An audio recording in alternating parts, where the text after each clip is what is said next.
శుభమస్తు. శ్రీరామ జయం. తిథులలో ఏకాదశికి ఒక ప్రత్యేకత ఉంది. అలాగే మనం చేసే వ్రతాలలో కూడా 2 వ్రతాలు శ్రేష్టమైనవి. ఈ 2 వ్రతాలు అద్భుతమైన శక్తిని మనకు అందిస్తాయి. మనోబలాన్ని, ఆత్మవిజ్ఞానాన్ని, ధైర్యాన్ని, ఎంత కష్టమైనా ఎదుర్కొనేటటువంటి దార్ఢ్యతను ఈ 2 వ్రతాలు మనకిస్తాయి. డబ్బు లేకపోవచ్చు, ఉద్యోగంలో అభివృద్ధి లేకపోవచ్చు, ఆకస్మికంగా గాయాలు కలగవచ్చు, హఠాత్తుగా ఇంటికి వచ్చేటటువంటి అవసరాలతో చేతిలో డబ్బు లేక విలవిలలాడిపోవచ్చు. సమస్య ఏదైనా ఈ 2 వ్రతాలు మనకు పరమాద్భుతమైన శక్తిని ఇస్తాయి. మన జీవనంలో, మధ్యతరగతి సగటు సామాన్యుడి జీవనంలో ఈ 2 వ్రతాలకు ఎంతో ప్రాశస్త్యం ఉంది. ఏంటా 2 వ్రతాలు? ఒకటి మౌన వ్రతం, రెండవది ఉపవాస వ్రతం. మనకు నచ్చిన రోజు మనం ఉపవాసం చేస్తూ ఉంటాం. చాలామంది ఈనాటి కాలంలో శనివారం ఉపవాసం, గురువారం ఉపవాసం, శుక్రవారం ఉపవాసం, సోమవారం ఉపవాసం, మంగళవారం ఒంటిపూట భోజనం ఇలా చెబుతూ ఉంటారు. ఇవేవి శాస్త్ర ప్రమాణాలు కావు. శాస్త్రం వేరు, భక్తి వేరు, పురాణ విజ్ఞానం వేరు, శాస్త్ర పాండిత్యం వేరు, పద్య కవిత్వం చెప్పడం వేరు, ప్రామాణికమైన శాస్త్ర విజ్ఞానంతో ధర్మశాస్త్ర నిరూపణతో మాట్లాడడం వేరు. ధర్మశాస్త్ర నిరూపణలో ఉపవాసం ఉండవలసిన రోజు ఒకే ఒక్కటి, అది ఏకాదశి. ఏకాదశి నాడు మాత్రమే ఉపవాస వ్రతం కొనసాగించాలి.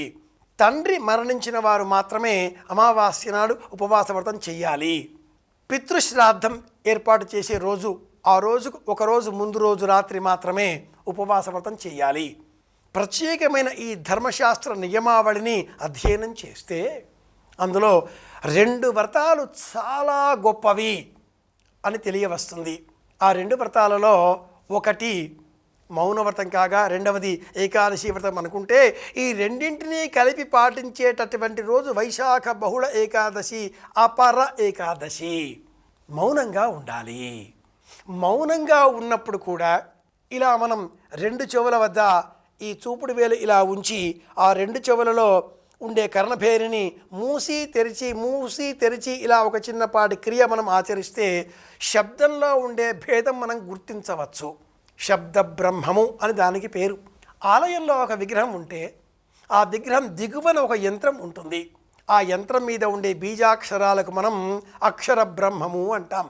కదలని ఒక శిలను శిల్పి చెక్కి విగ్రహంగా మలచి ఆలయంలో, గర్భాలయంలో వేదమంత్రముల శబ్ద బ్రహ్మముల చేత సహాయంతో, శబ్దము ఇది మంత్రం, అది బ్రహ్మము, అది దివ్యస్వరూపం. శబ్దములో బ్రహ్మం ఉన్నది. అలా శబ్ద బ్రహ్మము చేత ఈ విగ్రహమును ప్రతిష్ఠిస్తే మనమంతా వెళ్ళి నమస్కరిస్తాం, అర్చామూర్తి అని చేరి కొలుచుకుంటూ ఉంటాం. మూలం ఆ అక్షరానికి సంబంధించిన శబ్ద బ్రహ్మం. పరమాత్మ నామాన్ని మన దాకా వినిపించేటటువంటి ఈ శబ్ద బ్రహ్మమే ఆ పరమాత్ముడికి సంబంధించిన వాహనం. ఓం నమో నారాయణాయ, ఓం నమో భగవతే వాసుదేవాయ. ఇది ఆ స్వామికి సంబంధించిన నామ వాహనాలు, అక్షర రూపాలు. వీటిని మనం మౌనంగా మనస్సులో స్మరిస్తూ ఉండడమే మౌన బ్రహ్మాన్ని అనుసరించడం, మౌన బ్రహ్మముతో మౌన వ్రతాన్ని కొనసాగించడం. అత్యుత్తమమైన వ్రతం ఇది. మౌనంగా ఉండాలి. ఎంత తక్కువ మాట్లాడితే అంత ఆరోగ్యం. విందాం, తెలుసుకుందాం. ఇది మొదటి వ్రతం, అపర ఏకాదశి నాడు పాటించవలసిన మొదటి వ్రతం. ఇక రెండవది ఉపవాస వ్రతం. దీని అర్థం ఏమిటి అంటే అసలేమీ తినకుండా ఉండడం కాదు. అసలేమీ తినకుండా ఉన్నామా పడిపోతాం, ఇప్పటికిప్పుడే మనం వైకుంఠానికి వెళ్ళిపోతాం. అలా కాకూడదు. శరీరానికి సంబంధించినంత మేరకు శక్తి ఎంత అవసరమో అంతే ఇచ్చే విధంగా చాలా అల్ప ప్రమాణంలో ఒక అరటిపండు చాలు, ఒక గ్లాసు మజ్జిగ చాలు, ఒక గ్లాసు మంచినీరు, ఒక తులసి దళం వేసింది చాలు. ఒక్కసారి ఆ కాసింత, ఒక్క ముష్టి పిటికెడు కాసింత మాత్రమే బియ్యంతో చెయ్యని పదార్థం ఏదైనా ఉంటే చాలు. పరిమితంగా, హితంగా, మితంగా ఆ పదార్థం మీద జిజ్ఞాసతో కాకుండా శరీరం పడిపోకుండా కొంతమేరకు ఆ పదార్థాన్ని స్వీకరించి, స్వామి శ్రీమన్నారాయణ నీ కారణంగా ఈ దేహానికి ఇంత శక్తి చాలు, నిన్ను స్మరించే శక్తి ఉండాలి. దేహం పడిపోయే విధంగా వ్రతాలు చేయరాదు. దేహాన్ని దేహంగా ఉంచే విధంగా వ్రతాన్ని కొనసాగిస్తూ స్వామి నామాన్ని మనసులో నిరంతరం స్మరించడమే అపర ఏకాదశి నాటి కర్తవ్యం.